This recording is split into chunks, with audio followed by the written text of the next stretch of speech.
ज्ञान यज्ञ आणि हा ज्ञान यज्ञ यांच्या प्रयत्नातून या ठिकाणी सुरू झालेला आहे असे आचार्य प्रवर अम्मावर पुत्रवत प्रेम करणारे चिंतनी जनक बाबाजी, तसेच मी तर आमच्या अमरावती निवासी परमपूज्य बाबांना राजसत्ता आणि धर्मसत्ता या दोन सत्तेला एकत्र जोडणारा पूल असं म्हणतो की ज्यांनी या धर्मसत्तेच्या ठिकाणी राजसत्ता ओढून आणली असे परमपूजनीय परम आचार्य महानुभावांचे विकास पुरुष म्हणून ज्यांची प्रसिद्धी आहे असे परमपूजनीय आचार्य परम महंत अमरावती निवासी मोठे बाबा, परमपूजनीय परम महंत आचार्य श्री मकर ढोकळा निवासी बाबा, तसेच उपस्थित सर्व संत महंत, अच्युत गोत्रीय बंधू भगिनी. आताच आपण तराड सरांचं व्याख्यान ऐकलं.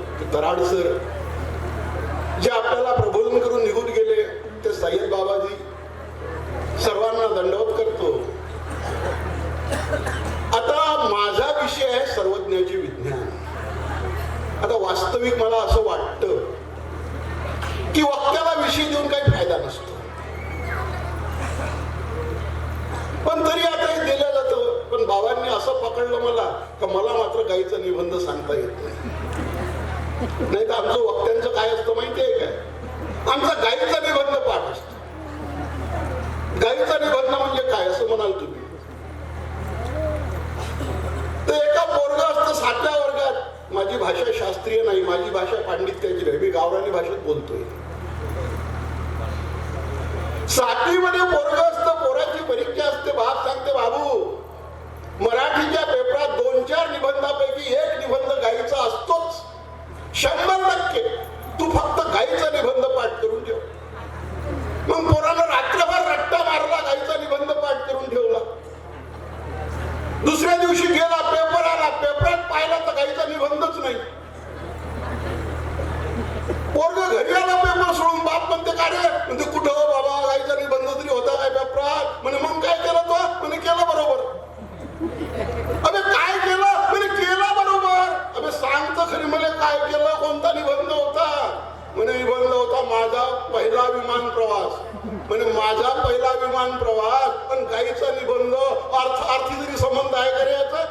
तो काय केलं, म्हणे बाबा बरोबर केलं. मी मला सांग काय केलं.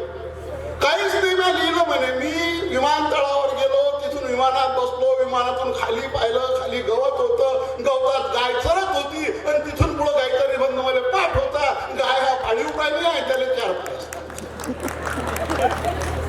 पण तसा गायचा निबंध मला मात्र घेता येणार नाही, कारण बाबांना विषय जसा अडकून दिलं मला.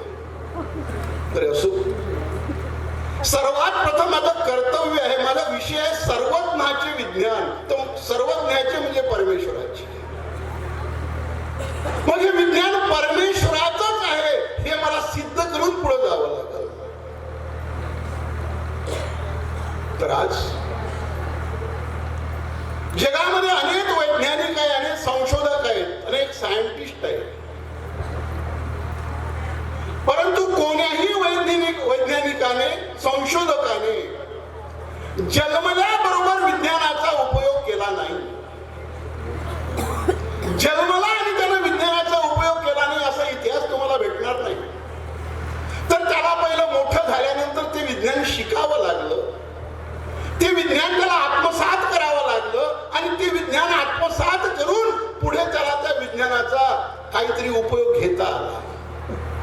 त्याला ते विज्ञान पहिले शिकावं लागलं, आत्मसात करावं लागलं. आत्मसात कोणाला करावं लागतं, शिकावं कोणाला लागतं. ज्याची जी वस्तू स्वतःची नाही त्याला ती वस्तू आत्मसात करावी लागते.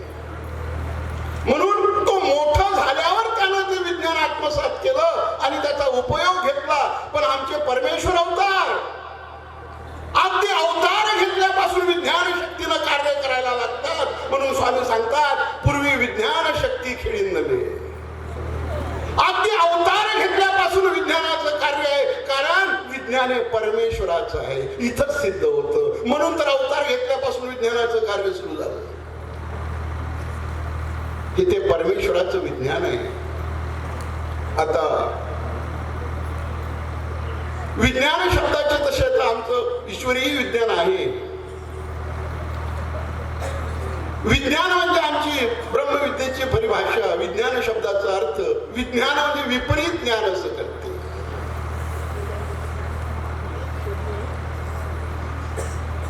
आणि त्याचे सुद्धा दोन भेद सांगितले, तो सांगण्याची जागा नाही. पण ईश्वरीच्या विज्ञानाचे दोन भेद. पण मला जो विषय दिलेला आहे तो या विज्ञानासाठी दिलेला नाही. तर आज या समाजामध्ये माझं घड्याळ लावायचं लावून गेलं, बंदच पडलं, मोबाईलच बंद पडला. जाऊ द्या, आवाज द्या. आज समाजामध्ये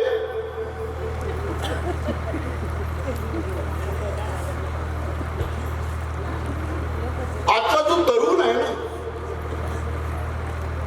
हा तरुण धर्मापासून लांब जातोय.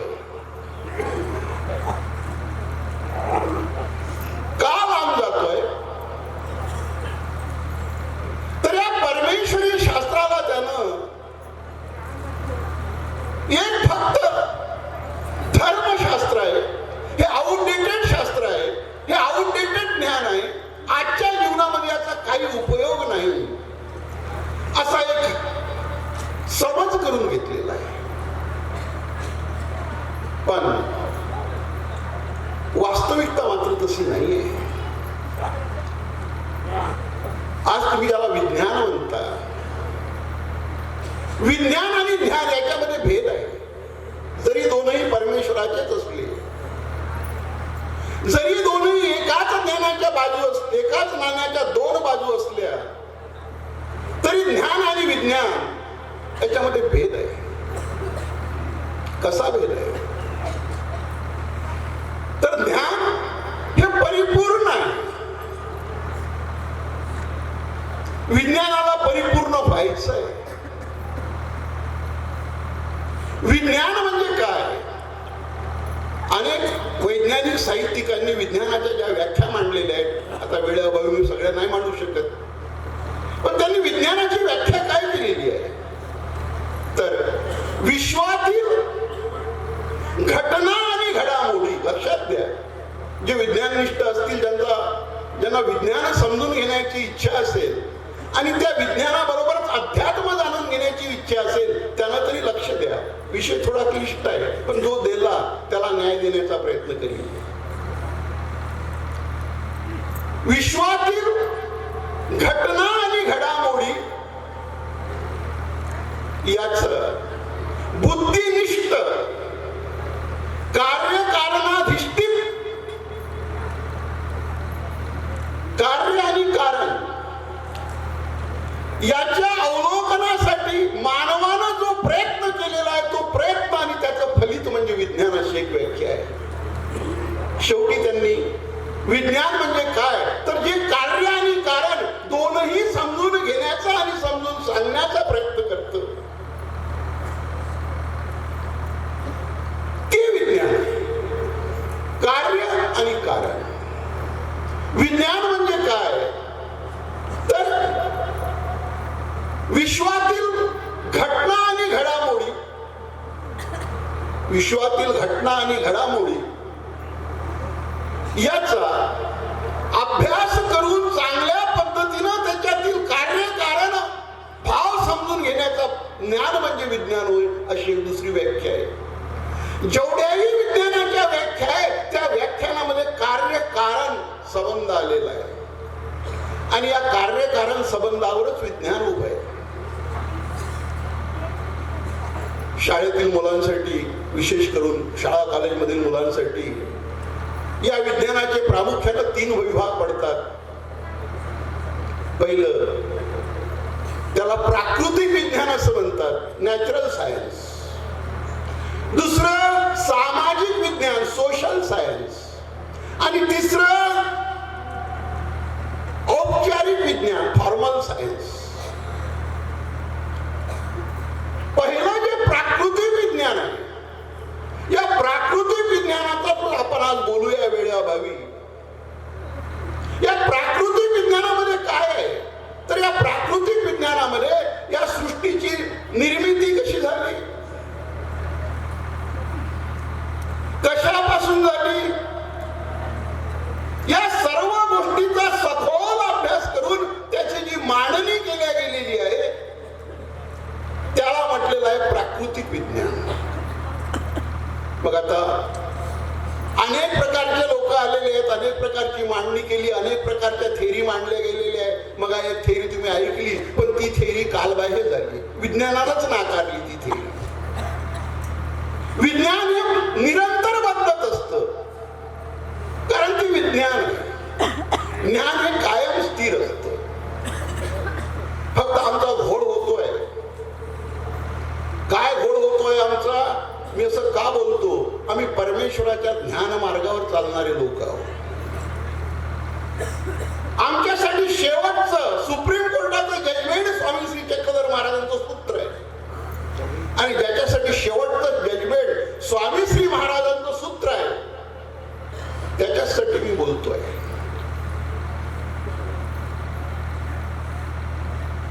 विज्ञानानं ज्या काही या सृष्टीच्या निर्मितीविषयी थेरी पद्धती सांगितल्या, त्यातली एक पद्धत तर विज्ञानानंच नाकारलेली आहे. या सृष्टीच्या निर्मितीची थेरी स्वामी श्री चक्रधर महाराज सुद्धा सांगतात की जेव्हा ही सृष्टी नव्हती, आता लक्ष द्या, जेव्हा ही सृष्टी नव्हती तेव्हा सुद्धा 4 पदार्थ होते. कोणते? बोला. जीव, देवता, प्रपंच आणि परमेश्वर, यालाच अनादीचे 4 पदार्थ असं म्हणतात. अनादी, अन म्हणजे नाही, आद म्हणजे सुरुवात, ज्याची कधी सुरुवात झाली नाही, जे कोणी निर्माण केले नाही, ज्याचा कोणी निर्माता नाही, ज्याच्या निर्मितीला कोणी आद कारण नाही, जे मूळचेच आहे ते अनादी. आणि हे 4 पदार्थ माझं आव्हान आहे विज्ञान निष्ठांना की तुम्हाला हे मानावे लागतील. जर तुम्ही हे 4 पदार्थ मानत नसाल तर तुमचं विज्ञान खोटं आहे हे मान्य करावं लागेल. आहे का कोणी इथं विज्ञान निष्ठवाला?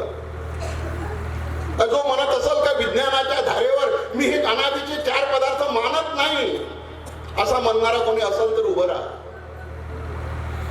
मानावंच लागेल विज्ञानाला, नाहीतर विज्ञानाचे सिद्धांत खोटे होऊन जातील. कारण विज्ञानाचा सिद्धांत आहे विज्ञानानं मांडलेला, वास्तविक खोटा आहे विज्ञानानं मांडलेला, तो मुळातच अध्यात्मात आहे. पण विज्ञानानं तो पुढे आणला.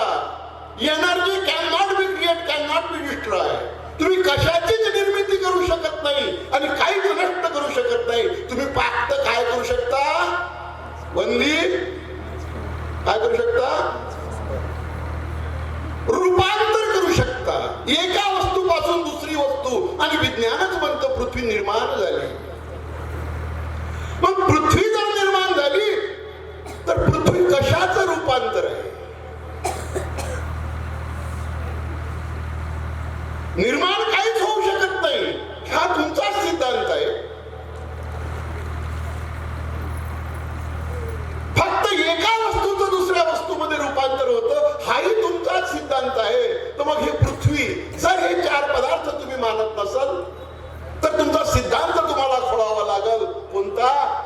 तुम्ही कशाचीच निर्मिती करू शकत नाही आणि कशाचाच नाश करू शकत नाही, हा विज्ञानाचा सिद्धांत खोटा ठरून जाईल. म्हणून आमचा पहिला जो मुद्दा आहे स्वामी श्री चक्रधर महाराजांनी सांगितलेला अनादीचे 4 पदार्थ, पहिलाच मुद्दा विज्ञानाच्या कसावर खरा ठरतोय.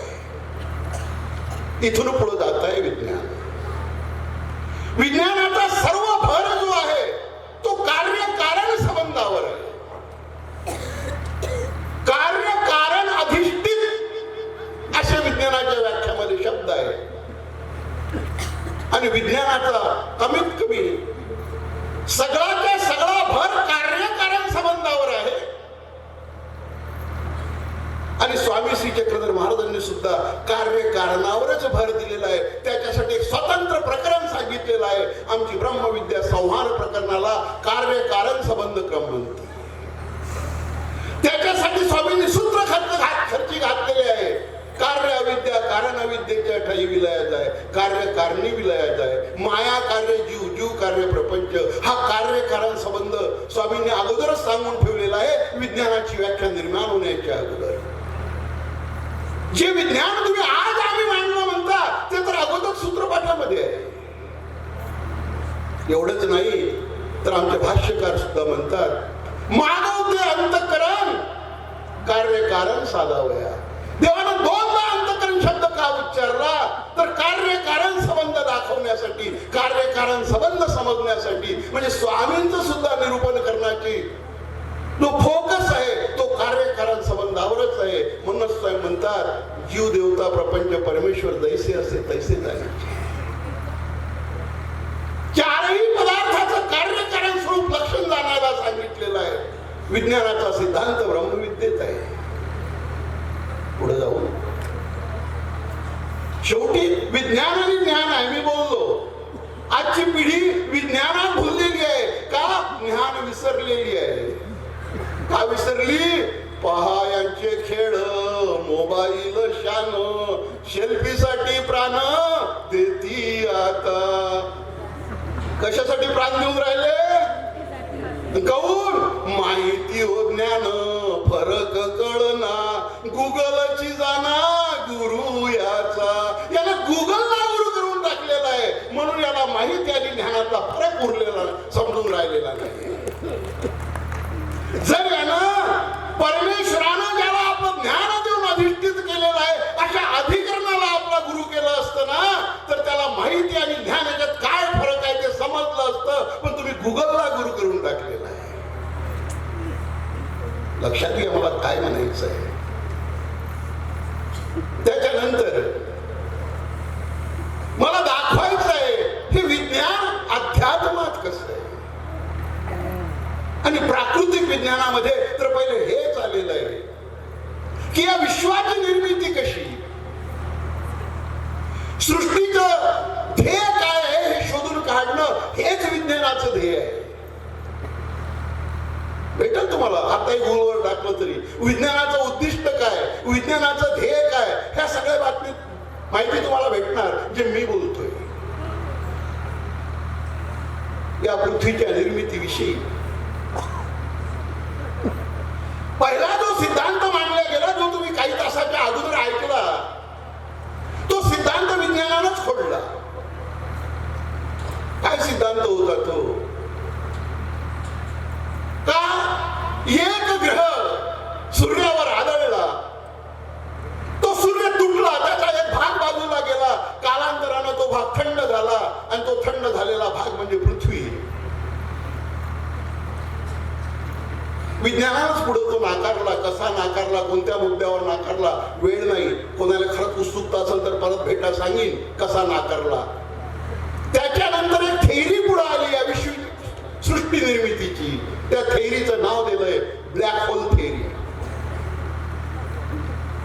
ब्लॅक होल थेअरी त्याचंच मराठीत नाव कृष्ण विवर.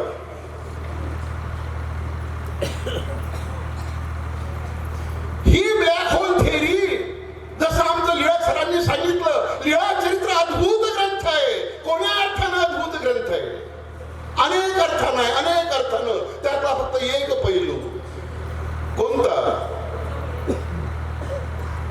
लीळा चरित्र असा ग्रंथ आहे की ज्याचा उत्तरार्ध पहिले लिहिला गेला, पूर्वार्ध मग लिहिला गेला. कळस पहिले बांधला, पायानंतर बांधला. असा हा अद्भुत ग्रंथ आहे. तस ब्लॅक होल थेअरी मांडताना जॉन मायकलनं काय केलं हे सांगितलं की एक ब्लॅक होल आहे. ज्याला थेअरी विषयी काही शंका असेल ना, मी जेवढ्याही थेअऱ्या मांडेल त्यांनी नंतर माझ्यासोबत कॉन्टॅक्ट करा. या 5ही थेअरी लिखित स्वरूपात आपल्याजवळ आहे.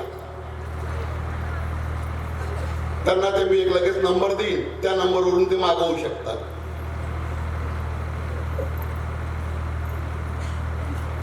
त्यांनी सांगितलं एक ब्लॅक होल आहे आणि एक दिवस हे सगळे युनिव्हर्स ग्रेव्हिटी पॉवरने या ब्लॅक होल मध्ये जाणार आहे.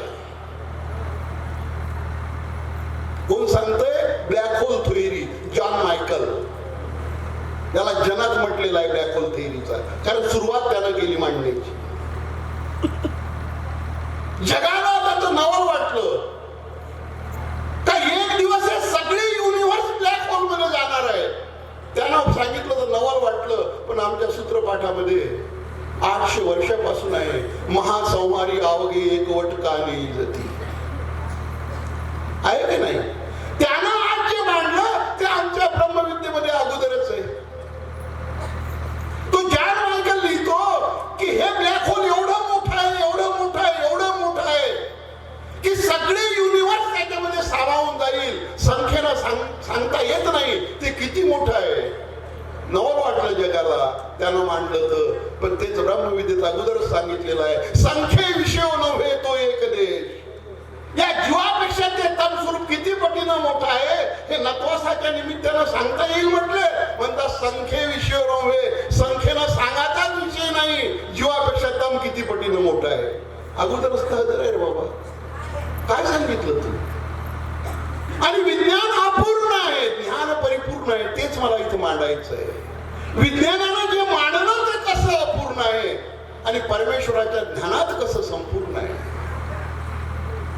जॉन मायकलने जेव्हा मांडलं तेव्हा त्यानं नाव दिलं ब्लॅक होल,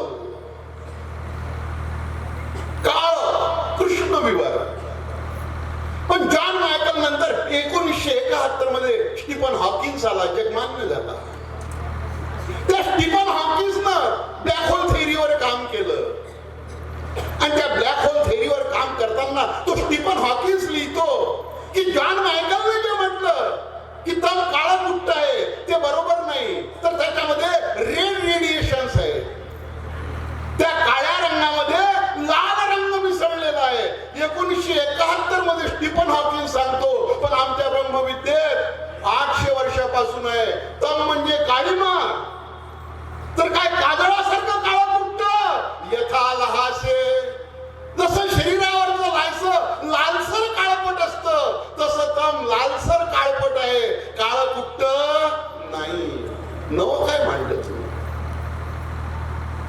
त्यानंतर आणि नवल पहा काय आहे. स्वामी श्री चक्रधर महाराजांनी जी मांडणी केली त्या मांडणी अन्वयकारांनी जेव्हा सूत्रपाठाला अन्वय लावला तेव्हा संहार प्रकरणात पहिले त्या ब्लॅक होल मध्ये जाण्याची प्रक्रिया सांगितली. परमेश्वर प्रवृत्ती माया सृष्टी संहार करी. ब्लॅक होल मध्ये जाण्याची प्रक्रिया सांगितली, बाहेर येण्याची नाही सांगितली. पहिले या जॉन मायकलने पहिले आत जाण्याचीच प्रक्रिया सांगितली.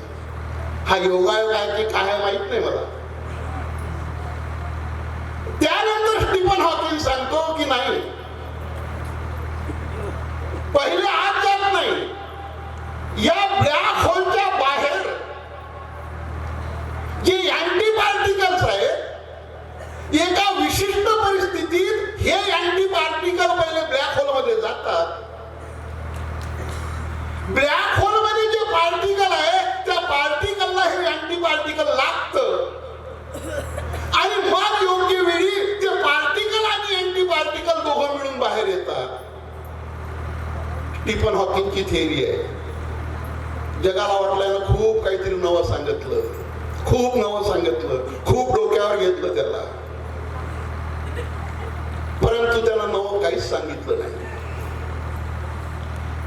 आमच्या तत्वज्ञानाच्या अगोदरच सांगितलेलं आहे की परमेश्वराला सृष्ट रचनेची प्रवृत्ती झाल्याबरोबर त्यानं जे अँटी पार्टिकल म्हटले ना, ते अँटी पार्टिकल म्हणजे संलग्न आहे, जे मायेपासून विभागले हरितातून आणि ब्लॅक होल मध्ये गेले, म्हणजे तमात गेले. तमातला पार्टिकल म्हणजे जीव, जीव आणि संलग्न दोघं काय झाले, एकत्र झाले. सवेची बंधन लावले निजांच्याची. त्याने फक्त एवढं सांगितलं का एक पार्टिकल आहे, दुसरा अँटी पार्टिकल आहे, एवढंच सांगितलं. त्याच्या पलीकडे वैज्ञानिकांकडे सांगू शकला नाही, पण आमची ब्रह्मविद्या सांगते संलग्न अँटी पार्टिकल काय आहे. दोघांची जात एक नाही, दोघांचं गाव एक नाही, एकामेकाची शेजागोत्रीय नाही, म्हणून काय आहे ते अँटी पार्टिकल आहे. स्टीफन हॉकिन्स त्या तमाच्या द्वाराला एक नाव देतो. काय नाव देतो तो नाव देतो ब्लॅक होल इव्हेंट हॉरिझन. इव्हेंट, इथं काहीतरी घडतं,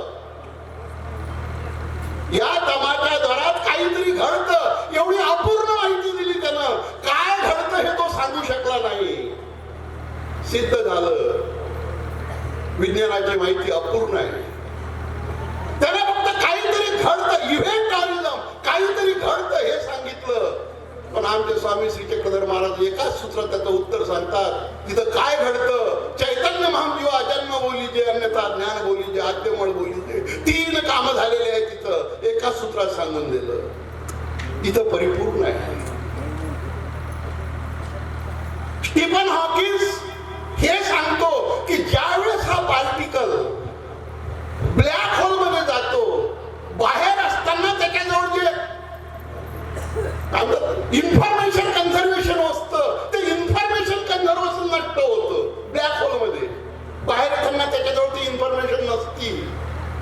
पण त्याच्या पुढं त्याच थेअरीवर काम करणारं क्वांटम मेकॅनिक्स आलं. जसं आमचं स्थळपोथी अनेक पक्षकारांनी मिळून तयार केली ना, तशा क्वांटम मेकॅनिक्स मध्ये अनेक संशोधक आहेत. त्यांनी मांडणी केली की स्टीफन हॉकिंग जे म्हणतो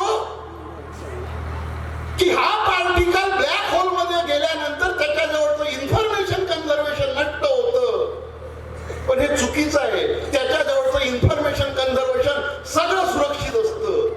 इथं दोघांचंही एक एक बरोबर आहे आणि एक एक चुकलं. काय बरोबर आहे, काय चुकलं? स्टीफन हॉकिंगचं एक बरोबर आहे, एक चुकलं. स्टीफन हॉकिंगनं काय सांगितलं? त्याचं इन्फॉर्मेशन कन्झर्वेशन नष्ट होतं. म्हणजे सृष्टीत राहून राहून जे प्रमाद